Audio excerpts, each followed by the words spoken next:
BBC বাংলার সান্ধ্য অধিবেশন প্রবাহতে আপনাদের স্বাগত। আজ আপনাদের সাথে লন্ডন স্টুডিও থেকে আছি মানসী বড়ুয়া।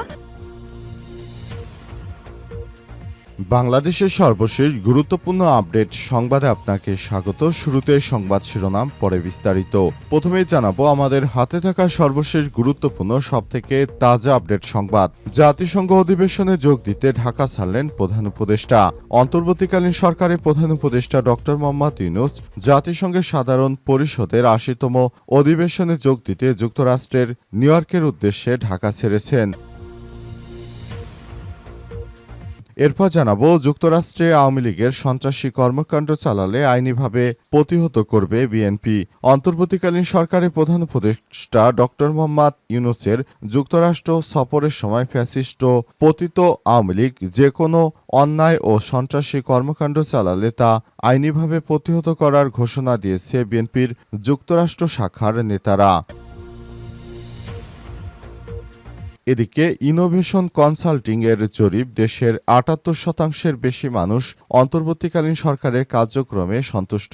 দেশের মোট ৭৮% বেশি মানুষ প্রধান উপদেষ্টা অধ্যাপক ডক্টর মোহাম্মদ ইউনূসের নেতৃত্বাধীন অন্তর্বর্তীকালীন সরকারের কার্যক্রমে সন্তুষ্ট বলে একটি জরিপে বলা হয়েছে।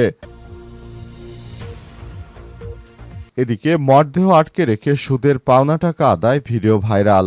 দাফনের আগে মরদেহ আটকে সুদের পাওনা ১৫,০০০ টাকা আদায়ের ঘটনা ঘটেছে চুয়াডাঙ্গার দামুড়হুদা উপজেলার চিতলা গ্রামে। আজ এই ঘটনা ঘটে। এর আগে একটি ভিডিও ক্লিপ এরই মধ্যে সামাজিক যোগাযোগ মাধ্যমে ছড়িয়ে পড়ে।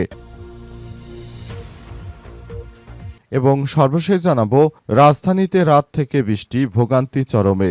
রাজধানী ঢাকায় আজ সকাল থেকে অঝোরে বৃষ্টি ঝরতে শুরু করেছে। শুরুতে বজ্রপাতও ছিল। সকাল ৫টা ৪০ দিকে শুরু হয় এই বৃষ্টি। একটানা ৭টা পর্যন্ত বৃষ্টি থাকে। টানা মুষলধারে হওয়া এই বৃষ্টিতে রাজধানীর অধিকাংশ রাস্তায় পানি জমে গেছে। ফলে পথচারীরা ঠিকভাবে চলাচল করতে পারছেন না। সবাই হঠাৎ করে এই ধরনের বৃষ্টিতে অফিসে যাওয়ার জন্য তারা খুবই বিপাকে পড়েছেন। তারা ইতিমধ্যে জানিয়েছে এই ধরনের বিপদ হঠাৎ করে চলে এসেছে, যেটা কখনোই কাম্য নয়। প্রিয় দর্শক, এতক্ষণ শুনছিলেন সংবাদ শিরোনাম, এবারে বিস্তারিত। তবে তার আগে বন্ধুরা অনুরোধ থাকবে এই সংবাদটিতে একটি লাইক দিন। এই চ্যানেলে আপনি নতুন হয়ে থাকলে আমাদের সংবাদটি দেখতে দেখতে চ্যানেলটি সাবস্ক্রাইব করে রাখুন। কমেন্ট করে বন্ধুরা আপনার মূল্যবান মতামত জানিয়ে দিন। আর বন্ধুরা এই সংবাদটি আপনার সোশ্যাল মিডিয়া ফেসবুকে শেয়ার করে বন্ধুদেরও দেখার সুযোগ করে দিন। এবারে বিস্তারিত। জাতিসংঘ অধিবেশনে যোগ দিতে ঢাকা ছাড়লেন প্রধান উপদেষ্টা। অন্তর্বর্তীকালীন সরকারের প্রধান উপদেষ্টা ডক্টর মোহাম্মদ ইউনূস জাতিসংঘ সাধারণ পরিষদ অধিবেশনের ৮০তম অধিবেশনে যোগ দিতে তিনি যুক্তরাষ্ট্রের নিউ ইয়র্কের উদ্দেশ্যে ঢাকা ছেড়েছেন। আজ দিবাগত রাত ১টা ৪০ দিকে বাংলাদেশ এয়ারলাইন্সের একটি বিমানে চড়ে তিনি হজরত শাহজালাল আন্তর্জাতিক বিমানবন্দর ত্যাগ করেন। প্রধান উপদেষ্টার সঙ্গে এই সফরে রয়েছেন ৫ জন রাজনৈতিক নেতা। তারা হলেন বিএনপির মহাসচিব মির্জা ফখরুল ইসলাম আলমগীর, ভারপ্রাপ্ত চেয়ারম্যান তারেক রহমান, এর পররাষ্ট্র বিষয়ক উপদেষ্টা হুমায়ুন কবির, জামাত ইসলামের নায়েবে আমির সৈয়দ আবদুল্লাহ মোহাম্মদ তাহির, জাতীয় নাগরিক পার্টি এনসিপির সদস্য সচিব আক্তার হোসেন ও জ্যেষ্ঠ যুগ্ম সদস্য সচিব তাসনিম, যারা এই প্রতিনিধি দলের সঙ্গে যুক্তরাষ্ট্র থেকে যোগ দেবেন জামাত নেতা মোহাম্মদ নবিকুর রহমান। প্রধান উপদেষ্টা ২২ সেপ্টেম্বর নিউ ইয়র্ক পৌঁছাবেন বলে আশা করা হচ্ছে। আগামী ২৬ সেপ্টেম্বর সাধারণ পরিষদ অধিবেশনে ভাষণ দেবেন তিনি। এছাড়াও প্রধান উপদেষ্টা শতাধিক উচ্চ পর্যায়ের বৈঠকে অংশ নেবেন। এছাড়াও গুরুত্বপূর্ণ বিভিন্ন ইস্যু নিয়ে তিনি বিভিন্ন রাজনৈতিক দলের নেতাদের সঙ্গে কথা বলবেন। অন্তর্বর্তীকালীন সরকারের প্রধান উপদেষ্টা প্রফেসর ডক্টর মোহাম্মদ ইউনূসের সরকার ক্ষমতায় আসার পর বিভিন্ন দেশে বাংলাদেশকে আরও উচ্চ পর্যায়ে নিয়ে যাওয়ার জন্য কাজ করছেন অন্তর্বর্তীকালীন সরকারের প্রধান উপদেষ্টা প্রফেসর ডক্টর মোহাম্মদ ইউনূস। কিন্তু তাকে যেভাবে আমলারা অসহযোগিতা করছে, পাশাপাশি বাংলাদেশের সবথেকে বৃহৎ রাজনৈতিক দল বিএনপিও অসহযোগিতা করছে। এজন্য তার কাজটি অনেক চ্যালেঞ্জিং হয়ে দাঁড়িয়েছে। পাশাপাশি বর্তমান বিভিন্ন দেশে আওয়ামী লীগের হামলা সহ নানা রকম সমস্যা তো আছেই। সবকিছু মিলে অন্তর্বর্তীকালীন সরকার রোহিঙ্গা সংকট সহ বিভিন্ন ইস্যু নিয়ে নানা সমস্যায় রয়েছে। যুক্তরাষ্ট্রে আওয়ামী লীগের সন্ত্রাসী কর্মকাণ্ড চালালে আইনিভাবে প্রতিহত করবে বিএনপি। অন্তর্বর্তীকালীন সরকারের প্রধান উপদেষ্টা ডক্টর মোহাম্মদ ইউনূসের যুক্তরাষ্ট্র সফরের সময় ফ্যাসিস্ট ও পতিত আওয়ামী লীগ যে কোনো অন্যায় এবং সন্ত্রাসী কর্মকাণ্ড চালালে তা আইনিভাবে প্রতিহত করার ঘোষণা দিয়েছেন বিএনপির যুক্তরাষ্ট্র শাখার নেতারা। নিউ ইয়র্ক সিটির জ্যাকসন হাইটসে স্থানীয় সময় এক সভায় ঘোষণা দেন যুক্তরাষ্ট্র বিএনপি এবং সহযোগী সংগঠক এর নেতৃত্ববৃন্দরা। এদিকে ডক্টর ইউনূসকে স্বাগত জানাতে প্রস্তুত যুক্তরাষ্ট্র বিএনপি এবং অঙ্গ সংগঠনের নেতৃত্ববৃন্দ। এ সময় যে কোনো অশুভ শক্তি অন্যায়ের প্রতিবাদ রুখে দিতে বিএনপি পাশে থাকবে বলে ঘোষণা দিয়েছেন তারা। অন্তর্বর্তীকালীন সরকারের প্রধান উপদেষ্টা ডক্টর মোহাম্মদ ইউনূস জাতিসংঘ সাধারণ পরিবেশনের ৮০তম অধিবেশনে যোগ দিতে যুক্তরাষ্ট্রের নিউ ইয়র্কের উদ্দেশ্যে ঢাকা ছেড়েছেন। রোববার দিবাগত রাত ১:৪০ দিকে তাকে বহনকারী এমিরেটস এর একটি ফ্লাইটে হজরত শাহজালাল আন্তর্জাতিক বিমানবন্দর ঢাকা ছেড়ে গেছে। প্রধান উপদেষ্টার সঙ্গে ৫ জন রাজনৈতিক নেতারা রয়েছেন। তারা হলেন বিএনপির মহাসচিব মির্জা ফখরুল ইসলাম, তারেক রহমানের একজন উপদেষ্টা তাসনিম জারা, জাতীয় নাগরিক পার্টি এনসিপির এবং আক্তার হোসেন। পাশাপাশি জামাত ইসলামের রয়েছেন ২ জন। একজন যুক্তরাষ্ট্র থেকে যোগ দেবেন, বাকি একজন অন্তর্বর্তীকালীন সরকারের সাথে আব্দুল্লাহ মোহাম্মদ তাহির ঢাকা থেকেই রয়েছেন।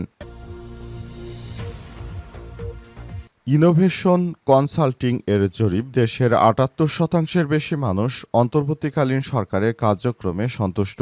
দেশের ৭৮% বেশি মানুষ প্রধান উপদেষ্টা অধ্যাপক ডক্টর মোহাম্মদ ইউনূসের নেতৃত্বাধীন অন্তর্বর্তীকালীন সরকারের কার্যক্রমে সন্তুষ্ট বলে একটি জরিপে বলা হয়েছে। বেসরকারি পরামর্শক প্রতিষ্ঠান ইনোভেশন কনসাল্টিং এই জরিপ পরিচালনা করেছে। এতে সহযোগিতা করছে BRANIA ভয়েস ফর রিফর্ম নামের ২টি নাগরিক প্ল্যাটফর্ম। রোববার রাজধানীর ডেইলি স্টার ভবনে এক গোলটেবিল আলোচনায় এই জরিপের ফলাফল তুলে ধরেন ইনোভেশন কনসাল্টিং এর ব্যবস্থাপনা পরিচালক রুবায়েত সরোয়ার। আলোচনা সভায় প্রধান অতিথি ছিলেন প্রধান উপদেষ্টার প্রেস সচিব শফিকুল আলম। অনুষ্ঠানে জানানো হয়, চলতি সেপ্টেম্বর মাসের ২ থেকে ১৫ তারিখ পর্যন্ত এই জরিপ চালানো হয়। জরিপে বিভিন্ন বয়সের ১০,৪১৩ জন মানুষের মতামত নেওয়া হয়। দেশের ৬৪ জেলা থেকে তাদের বাছাই করে সরাসরি মতামত নেওয়া হয়। জরিপে অন্তর্বর্তীকালীন সরকারের কার্যক্রম, নিরপেক্ষ নির্বাচন নিয়ে ধারণা, নির্বাচনের পরিবেশ নিয়ে ধারণা, আইনশৃঙ্খলা পরিস্থিতি, নির্বাচনের সময় ভোটের উপস্থিতি, এই ৬টি বিষয়ে অংশগ্রহণকারীদের মতামত নেওয়া হয়। মরদেহ আটকে সুদের পাওনা টাকা আদায় ভিডিও ভাইরাল। দাফনের আগে মরদেহ আটকে সুদের পাওনা টাকা আদায় করার ঘটনা ঘটেছে চুয়াডাঙ্গার দামুড়হুদা উপজেলার চিতলা গ্রামে। আজ এই ঘটনা ঘটে, আর এর একটি ভিডিও ক্লিপ এরই মধ্যে সোশ্যাল মিডিয়ায় এখন ভাইরাল হয়ে গেছে। জানা যায়, চুয়াডাঙ্গা দামুড়হুদা উপজেলার চিতলা গ্রামের নতুন পাড়ার নিয়ামত আলীর ছেলে হারুন পেশা একজন রাজমিস্ত্রি। মেয়ের বাড়িতে বেড়াতে গিয়ে রোববার ২১শে সেপ্টেম্বর হৃদরোগে আক্রান্ত হয়ে মৃত্যু হয় তার। আসরের নামাজের পর দাফনের প্রস্তুতি চলছিল। গোসল করানোর সময় সেখানে হাজির প্রতিবেশী মর্জিনা খাতুন। মর্জিনার দাবি, হারুনের কাছে ১৫,০০০ টাকা পাবেন তিনি, আসল নয়, সুদের টাকা। তার একটাই কথা, সুদ বাবদ ওই ১৫,০০০ টাকা না পেলে হারুনকে দাফন করতে দেবেন না তিনি। মর্জিনার এই ব্যবহারে উপস্থিত সবাই বিস্মিত, কেউ কেউ বিক্ষুব্ধ হয়ে ওঠেন। শেষ পর্যন্ত মৃত হারুনের পক্ষে পরিবারের লোকজন মর্জিনার দাবি করার সুদের টাকা পরিশোধ করে এবং পরে মরদেহ দাফনের জন্য পথ ছাড়েন। এদিন মর্জিনা টাকা নেওয়ার সময় উপস্থিত কেউ রাগে ক্ষোভে ফেটে পড়েন। মরদেহ আটকে সুদের টাকা আদায়ের ঘটনা নানা মন্তব্য করছে গ্রামবাসী। এটা কোন ধরনের জাহিলিয়াতের যুগ যে মরদেহ আটকে রেখে তারপর সুদের টাকা আদায় করছে? এটা কেমন ধরনের মানুষের মানবতা? কারণ একজন মানুষ, তার মৃত্যু হয়েছে, মৃত্যুর পর শুধুমাত্র সুদের টাকাগুলো এই ধরনের পাওনা, এটা বাংলাদেশের ইতিহাসে বিরল ঘটনা।